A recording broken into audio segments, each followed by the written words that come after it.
Hello guys, current affairs funda में आप सभी का स्वागत है। मैं हूं आपके साथ अभिषेक शर्मा और आज के इस वीडियो सेशन में हम 25 जून तक के सभी इंपॉर्टेंट करंट अफेयर्स कवर करने वाले हैं। हमेशा की तरह आप इस वीडियो को अंत तक जरूर देखिएगा, आज भी आपको काफ़ी कुछ जानने के लिए मिलेगा। साथ ही गाइस, इस सेशन को शुरू करने से पहले आप सभी को बताना चाहूँगा कि करंट अफेयर्स फंडा अपनी 10th एनिवर्सरी सेलिब्रेट कर रहा है और इस मौके पर आप हमारे करंट अफेयर्स कोर्स पर 50% ऑफ प्राप्त कर सकते हैं। तो पहली बार ऐसा हुआ है जब आपको हम 50% ऑफ अपने इस करंट अफेयर्स कोर्स पर प्रोवाइड करा रहे हैं। आपको बता दें, इस कोर्स के तहत daily current affairs PDF, weekly PDF, monthly PDF और हर महीने के banking and economic awareness PDF हम आपको प्रोवाइड कराते हैं, जिन्हें आप डाउनलोड कर सकते हैं, प्रिंट आउट भी निकलवा सकते हैं। इसके लिए चाहे तो आप current affairs funda app use कर सकते हैं या फिर अपनी लैपटॉप या सिस्टम की मदद से वेब लॉगिन भी कर सकते हैं। और अब तो आपको हम सेक्शनल टेस्ट भी इसमें प्रोवाइड कराते हैं, तो आपकी प्रैक्टिस क्विज की भी हो जाएगी। तो एक बार अगर आपने हमारे करंट अफेयर्स पढ़ लिए, उसके बाद इन क्विज को अटैम्प्ट किया, तो यकीन मानिए आपका करंट अफेयर्स सेक्शन काफ़ी स्ट्रॉन्ग हो जाएगा और आप अच्छा स्कोर कर पाएंगे अपने आने वाले एग्जाम्स में। लिंक आपको वीडियो के डिस्क्रिप्शन में या फिर फर्स्ट कमेंट में मिल जाएगा। चलिए फिर करते हैं शुरुआत इस वीडियो सेशन की। तो सेशन की शुरुआत क्वेश्चन ऑफ द डे से करते हैं। इसका आंसर आपको अभी कमेंट बॉक्स में करना है। पूछ रहे हैं कि कवच प्रणाली निम्नलिखित में से किससे संबंधित है? Kavach system is related to which of the following? Options देखते हैं, air transport, rail transport, road transport या फिर मैरीन ट्रांसपोर्ट। तो इजी क्वेश्चन है, जल्दी से आप आंसर कर दीजिए, फिर हम आगे बढ़ते हैं। और इसी तरह क्वेश्चन से भी आप प्रैक्टिस करना चाहते हैं तो हमें टेलीग्राम पर जरूर ज्वाइन करें। करंट अफेयर्स फंडा नाम से हमारा टेलीग्राम चैनल है।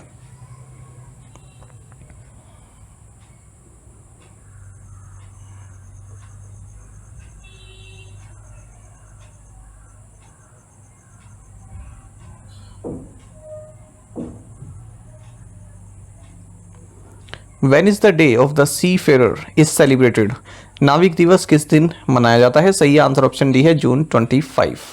आपको जानना चाहिए कि हर साल 25 ऑफ जून को day of the seafarer celebrate किया जाता है। आपको बता दें, मनीला में 2010 में डिप्लोमेटिक कॉन्फ्रेंस के दौरान ये डे मनाने के लिए रेजोल्यूशन एडॉप्ट किया गया था। 2024 में इस डे से संबंधित जो भी कैंपेन्स होने वाले हैं उनका थीम रहेगा सेफ्टी टिप्स एट सी। आपको जानना चाहिए इस डे को मनाने के लिए जो मुख्य एजेंसी है वो इंटरनेशनल मैरीटाइम ऑर्गेनाइजेशन है, IMO, जो कि यूनाइटेड नेशंस की एक स्पेशलाइज्ड एजेंसी है और मैरीटाइम ट्रांसपोर्ट को रेगुलेट करती है। इसकी स्थापना जेनेवा, स्विट्जरलैंड में 1948 में हुई थी। हालांकि इसका हेडक्वार्टर्स लंदन, यूनाइटेड किंगडम में है। 176 मेंबर स्टेट्स हैं इसमें और 3 एसोसिएट मेंबर्स भी हैं। The Union government recently removed Subodh Kumar Singh from his position as Director General of which of the following agencies? केंद्र सरकार ने हाल ही में सुबोध कुमार सिंह को निम्नलिखित में से किस एजेंसी के महानिदेशक के पद से हटा दिया? सही आंसर ऑप्शन बी रहेगा NTA। आपको जानना चाहिए कि यूनियन गवर्नमेंट ने सुबोध कुमार सिंह, जो कि नेशनल टेस्टिंग एजेंसी NTA के डायरेक्टर जनरल रहे, इन्हें रिमूव कर दिया है इनकी पोजीशन से। आप सभी जानते हैं कि NTA को जो है काफ़ी आलोचना का सामना करना पड़ रहा है, पेपर लीक और जो भी नीट UG एग्जामिनेशन में इरेगुलरिटीज़ देखी गई हैं उनके कारण। आपको बता दें, NTA एक ऑटोनोमस एजेंसी है, department of higher education, ministry of education of India के तहत आती है। इसकी स्थापना नवंबर 2017 में की गई थी ताकि एंट्रेंस एग्जामिनेशन, एडमिशन्स और रिक्रूटमेंट की जा सके। ये JEE main, NEET, UG, CMAT, GPAT, assessments for fellowship and UGC NET जैसे एग्जाम्स कंडक्ट कराती है। What was the mascot of the 2024 BRICS games? 2024 BRICS खेलों के शुभंकर का नाम बताइए। सही आंसर ऑप्शन डी है ब्रिक्सिक द ऑरेंज बेजर। आपको जानना चाहिए 2024 ब्रिक्स गेम्स हाल ही में कजान, रशिया में हुए हैं और ये 5th एडिशन रहा है इन ब्रिक्स गेम्स का। इन गेम्स का मास्कट रहा ऑरेंज बेजर ब्रिक्सिक। तो बेजर जो है एक, आप जैसे नेवले या चूहे वाली जैसी प्रजाति होती है ना, इसी तरह का होता है एक। और टोटल 27 स्पोर्ट्स यहाँ पर खेले गए हैं। रशिया ने गेम्स टैली को टॉप किया है, 262 गोल्ड्स इन्होंने जीते हैं। उसके बाद फिर बेलारूस है, फिर चाइना है। भारत ने टोटल 29 मेडल्स जीते हैं, जिसमें 3 गोल्ड, 6 सिल्वर और 20 ब्रॉन्ज मेडल्स रहे हैं। Who is the new union minister of culture and tourism? नए केंद्रीय संस्कृति और पर्यटन मंत्री कौन है? सही आंसर ऑप्शन डी है गजेंद्र सिंह शेखावत। आपको जानना चाहिए Gajendra Singh Shekhawat union minister of culture and union minister of tourism appoint किए गए हैं। हाल ही में इन्होंने कार्यभार भी संभाला है। शेखावत मेंबर ऑफ पार्लियामेंट हैं भारतीय जनता पार्टी से और जोधपुर कॉन्स्टिट्यूंसी को रिप्रेजेंट करते हैं लोकसभा में। राव इंद्रजीत सिंह ये minister of state in the ministry of culture हैं। सुरेश गोपी ये minister of state in the ministry of tourism. ये दो अलग अलग मिनिस्ट्रीज हैं, ministry of culture and ministry of tourism. यहाँ मैंने एक साथ इसको लिख दिया है, ठीक है। Who clinches the Stephen Avagyan memorial 2024 chess tournament. Stephen Avagyan memorial 2024 शतरंज टूर्नामेंट का खिताब किसने जीता? सही आंसर ऑप्शन बी है, अर्जुन एरिगाइसी। देखिए, इंडियन ग्रैंड मास्टर अर्जुन एरिगाइसी, इन्होंने स्टीफन अवज्ञान मेमोरियल 2024 टाइटल जीता है जर्मुक अर्मीनिया में। 20 साल के हैं अर्जुन और इंडिया के हाईएस्ट रेटेड चेस प्लेयर हैं। इन्होंने रशियन ग्रैंड मास्टर वोलोडार मुर्जिन को हराया है। आपको जाना इस विक्ट्री के चलते जो अर्जुन है ये अपनी कैरियर की बेस्ट लाइव रेटिंग पर पहुंच गए हैं, नंबर 4 पर। और अब ये केवल नॉर्वे के मैग्नस कार्लसन, हिकारू नाकामुरा और फैबियानो करुआना से पीछे हैं। आपको बता दें अप्रैल में इन्होंने मेनोर्का ओपन टाइटल भी जीता था। विच गोल्फर वॉन 2024 यूएस ओपन? किस गोल्फर ने 2024 यूएस ओपन जीता? सही आंसर ऑप्शन डी रहेगा, ब्रायसन डी चैम्बियो। देखिए, अमेरिकन प्रोफेशनल गोल्फर हैं ब्रायसन डी चैम्बियो। इन्होंने 2024 यूएस ओपन जीता है, नॉर्थ कैरोलिना में यह जीत किया गया और दूसरा ये इनका यूएस ओपन रहा। इससे पहले ये 2020 में भी जीत चुके हैं। और दूसरे नंबर पर रहे रोडी मैकलोर। Which country has become the first in Southeast Asia to legalize same-sex marriage? कौन सा देश दक्षिण पूर्व एशिया में समलैंगिक विवाह को वैध बनाने वाला पहला देश बन गया है? सही आंसर ऑप्शन बी, थाईलैंड है। आपको जाना चाहिए जो थाई सीनेट है, जो कि अपर हाउस है थाईलैंड की नेशनल असेंबली का, इसने मैरिज इक्वालिटी बिल को हाल ही में पास किया है और इस तरह से थाईलैंड फर्स्ट कंट्री बन गया है साउथ ईस्ट एशिया में और थर्ड एशिया में नेपाल और ताइवान के बाद जिसने सेम सेक्स मैरिज को लीगलाइज किया है। तो थाई मैरिज लॉज में जहाँ पर भी man, women, husbands and wifes इस तरह के रेफरेंसेस हैं उन्हें अब बदल कर जेंडर न्यूट्रल टर्म्स ला दी गई हैं, जैसे स्पाउस या फिर पर्सन। इसका मतलब 2 पर्सन मैरी कर सकते हैं, एक दूसरे के साथ शादी कर सकते हैं रिगार्डलेस ऑफ देयर जेंडर, उनका जेंडर कुछ भी हो। Which report announced Virat Kohli as India's most valued celebrity in 2023? किस रिपोर्ट ने विराट कोहली को 2023 में भारत की सबसे मूल्यवान सेलिब्रिटी घोषित किया? सही आंसर ऑप्शन डी है, Kroll celebrity brand valuation report. देखिए, team India star Virat Kohli ये इंडिया के मोस्ट वैल्यूड सेलिब्रिटी हैं। इनकी brand value 227.9 million US dollar की है 2023 में, ऐसा कहा है Kroll's celebrity brand valuation report 2023 में। और 2022 से अगर कंपेयर करें 29% इंक्रीज देखी गई है इनकी वैल्यूएशन में। 2022 में 176.9 मिलियन यूएस डॉलर थी। और इसी के साथ इन्होंने रणबीर सिंह को पीछे छोड़ दिया है जो कि सेकंड पोजीशन पर है 203.1 मिलियन यूएस डॉलर के साथ।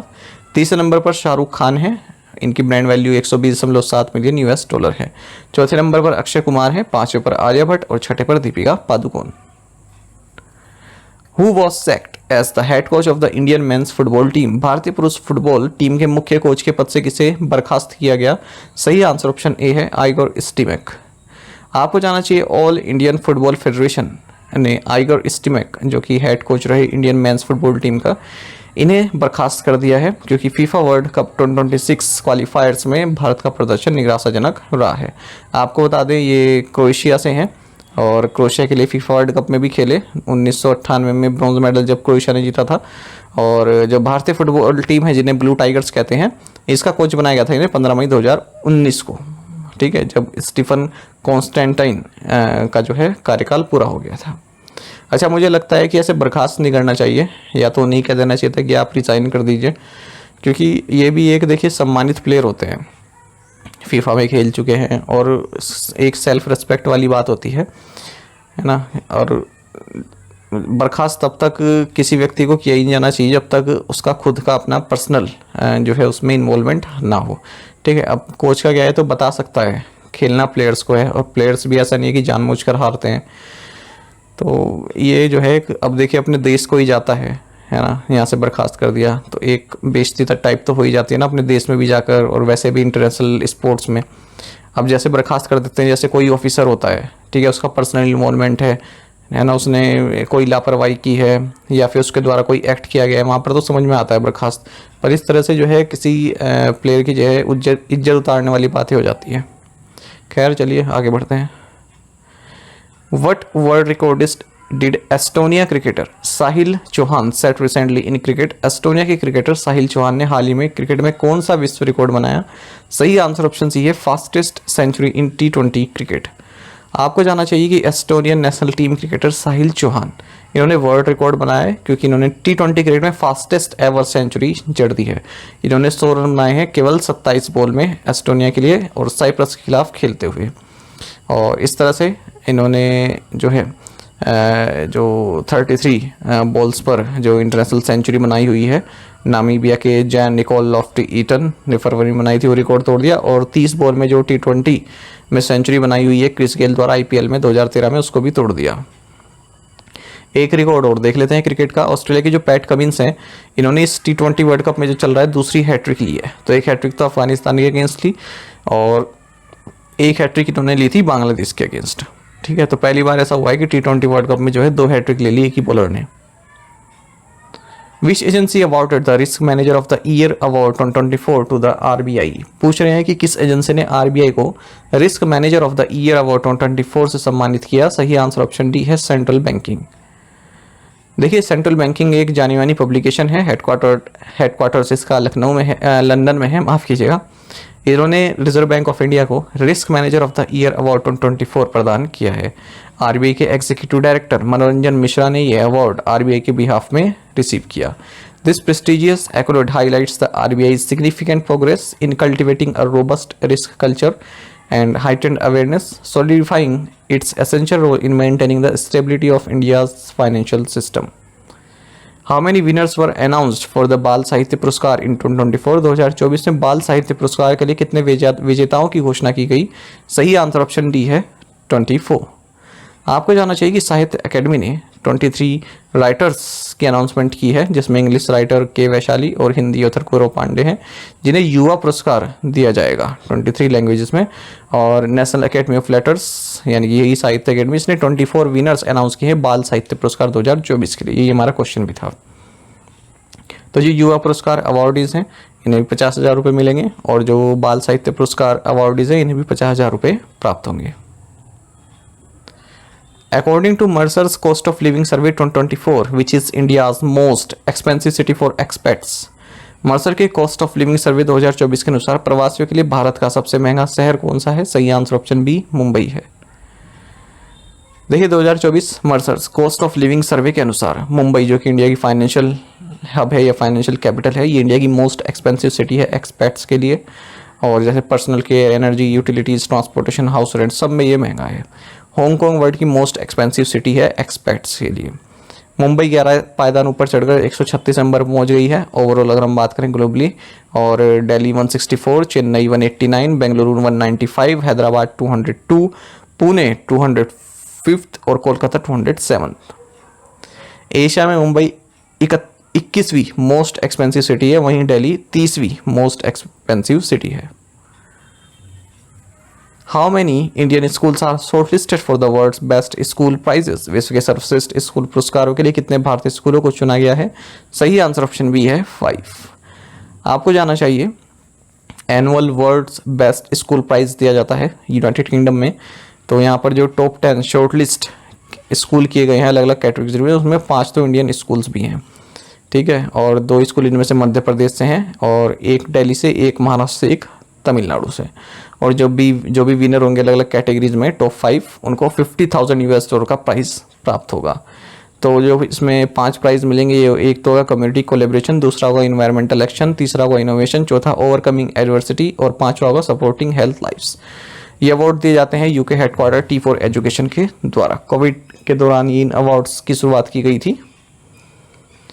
विच company has secured 3 green coal projects from NTPC? किस कंपनी ने NTPC से 3 ग्रीन कोल परियोजनाएं हासिल की? सही आंसर ऑप्शन ए है, मैकअबवेयर BK प्राइवेट लिमिटेड। देखिए, मैकअबवेयर बीके प्राइवेट लिमिटेड, इसने 3 ग्रीन कोल प्रोजेक्ट्स हासिल किए हैं एनटीपीसी से। एक नोएडा में है उत्तर प्रदेश, दूसरा भोपाल मध्य प्रदेश, तीसरा हुबली कर्नाटक। तो लार्जेस्ट जो रहने वाला है वो 900 टन्स पर डे कैपेसिटी वाला नोएडा में आएगा, वहीं भोपाल और हुबली वाले 500 टन्स पर डे और 400 टन्स पर डे वाले होने वाले हैं। ग्रीन कोल आपको बता दें एक ऐसा चारकोल होता है जिसे म्यूनिसिपल सॉलिड वेस्ट से बनाया जाता है थर्मल ट्रीटमेंट के द्वारा। जो म्यूनिसिपल सॉलिड वेस्ट है इसका थर्मल ट्रीटमेंट किया जाता है जिसे टोरिफेक्शन बोलते हैं, ठीक है। ऑक्सीजन डेफिशिएंट इन्वायरमेंट में इसको किया जाता है। अच्छा, एक और करंट अफेयर जान लीजिए। श्रीराम ऑटोमोल इंडिया लिमिटेड ने वोल्वो कंस्ट्रक्शन इक्विपमेंट के साथ टाई अप किया है, जिसके तहत जो है प्री ओन कंस्ट्रक्शन इक्विपमेंट जो हैं उनके एक्सचेंज और सेल के लिए एक सीमलेस चैनल प्रोवाइड किया जाएगा। Which organization has committed $105 million to part finance of solar power project in Bikaner Rajasthan? किस ऑर्गेनाइजेशन ने बीकानेर राजस्थान में एक सौर ऊर्जा परियोजना के आंशिक वित्त पोषण के लिए $105 मिलियन की प्रतिबद्धता जताई है? सही आंसर ऑप्शन डी है इंटरनेशनल फाइनेंस कॉर्पोरेशन। आपको जाना चाहिए इंटरनेशनल फाइनेंस कॉर्पोरेशन ने $100 मिलियन देने के लिए जो है अपनी सहमति जताई है 550 मेगावाट सोलर पावर प्रोजेक्ट जो कि बीकानेर राजस्थान में आना है इसके लिए। इसे डेवलप किया जा रहा है ब्रुकफील्ड एसेट मैनेजमेंट के द्वारा। तो ब्रुकफील्ड यहाँ पर सोलर पावर प्रोवाइड कराएगा जो भी कमर्शियल एंड इंडस्ट्रियल कंज्यूमर्स हैं इंडिया में, और वो भी कम्पिटिटिव टैरिफ्स पर through long term power purchase agreements. बात कर लेते हैं इस इंटरनेशनल फाइनेंस और कॉरपोरेशन की। एक इंटरनेशनल फाइनेंशियल इंस्टीट्यूशन है जो कि जो लेस डेवलप्ड कंट्रीज़ हैं वहाँ पर प्राइवेट सेक्टर इन्वेस्टमेंट को इंक्रीज करता है। ये वर्ल्ड बैंक ग्रुप का एक मेंबर है। हेडक्वार्टर इसका वाशिंगटन डीसी यूनाइटेड स्टेट्स में है। How many nuclear weapons does India currently possess according to the Stockholm International Peace Research Institute SIPRI? Stockholm International Peace Research Institute के अनुसार भारत के पास वर्तमान में कितने परमाणु हथियार हैं? सही आंसर ऑप्शन डी है 172। आपको जानना चाहिए कि Stockholm International Peace Research Institute यानी कि सिप्री ने अपनी एक रिपोर्ट में कहा है कि भारत के पास अब जो न्यूक्लियर वेपन्स हैं वो पाकिस्तान से ज़्यादा हैं। तो भारत के पास अब 172 न्यूक्लियर वेपन्स हैं। तो इंडिया का जो न्यूक्लियर आर्सेनल है इसमें जो है बढ़त देखने के लिए मिली है। जनवरी 2023 में केवल 164 थे और अब तो जनवरी 2024 में 172 हो गए हैं, और वर्ल्ड वाइड 6th पोजीशन पर है अगर हम वर्ल्ड के न्यूक्लियर आर्म्ड स्टेट्स की बात करें। हालांकि पाकिस्तान में पहले भी 170 थे, अब भी 170 ही है। वर्ल्ड के जो 9 न्यूक्लियर आर्म्ड स्टेट्स हैं उनके नाम है United states, Russia, United kingdom, France, China, India, Pakistan, north Korea and Israel. आपको बता दें कि रशिया और यूएसए, ठीक है, वर्ल्ड के जो 90% न्यूक्लियर वेपन्स हैं वो इन दोनों देशों के पास है। हालांकि सिप्री ने भी कहा है कि जो न्यूक्लियर आर्म कंट्रोल और डिसआर्मामेंट डिप्लोमेसी है, ठीक है, ये इसको जो एक सेटबैक देखने को मिला है 2023 में, यानी कि अच्छा रिस्पांस नहीं रहा है, क्योंकि 2023 में रशिया ने जो 2010 न्यू स्टार्ट ट्रीटी है उसमें अपना पार्टिसिपेशन जो है सस्पेंड कर दिया, और ये एक लास्ट ट्रीटी थी यूएस और रशिया के बीच में जो न्यूक्लियर आर्म कंट्रोल से संबंधित रही। और नवंबर में रशिया ने comprehensive nuclear test ban treaty यानी कि CTBT के रेटिफिकेशन से भी अपने आप को बाहर कर लिया। To the point questions and answers देख लेते हैं। Which section of the Indian penal code deals with cheating? 420। United Nations public service day is observed on which day? 23 June. When is the International Day of Women in Diplomacy related? 24 June. Which ministry does the Insolvency and Bankruptcy Board of India come under? Ministry of Corporate Affairs. A Swiss court handed jail sentences to members of Britain's richest family for exploiting staff. Name the family. Answer is Hinduja family. आप में से कई students ने बिल्कुल सही answer किया है, इसी तरह से पार्टिसिपेट करें। चलिए आज के क्वेश्चंस देख लेते हैं। इनका आंसर आपको अभी कमेंट बॉक्स में करना है।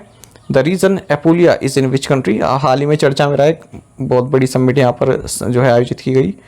इन which century Nalanda university was founded? Prime minister led the 10th international day of yoga celebration in this UT या फिर स्टेट या फिर city on June 21st. Where is Pandit Deendayal Upadhyaya national institute for persons with physical disabilities? The International Yoga Day was observed on June 21st. Which other day was celebrated on the same date? तो इन पांचों questions के answer आपको comment box में देने हैं। यदि आपको एक क्वेश्चन का आंसर भी आता है तो भी आप हमें कमेंट बॉक्स में अवश्य बताइएगा। ज़्यादा से ज़्यादा संख्या में पार्टिसिपेट करने की कोशिश किया कीजिए। साथ ही करंट अफेयर्स फंडा को आप टेलीग्राम पर भी ज्वाइन कर सकते हैं। यहाँ पर रेगुलर वीडियो अपडेट्स और करंट क्विज हम आप सभी के लिए डालते रहते हैं। साथ ही डिस्कशन ग्रुप में आप किसी भी क्वेश्चन का सोल्यूशन पा सकते हैं। दोस्तों यहाँ पर हमारे करंट अफेयर्स की प्लेलिस्ट दी गई है, इसको आप जरूर देखें, अपने दोस्तों के साथ, फेलो एस्पिरेंट साथ हमारे करंट अफेयर्स को शेयर जरूर करें। आज का ये सेशन आपको कैसा लगा प्लीज़ कमेंट बॉक्स में बताइएगा। Thank you guys.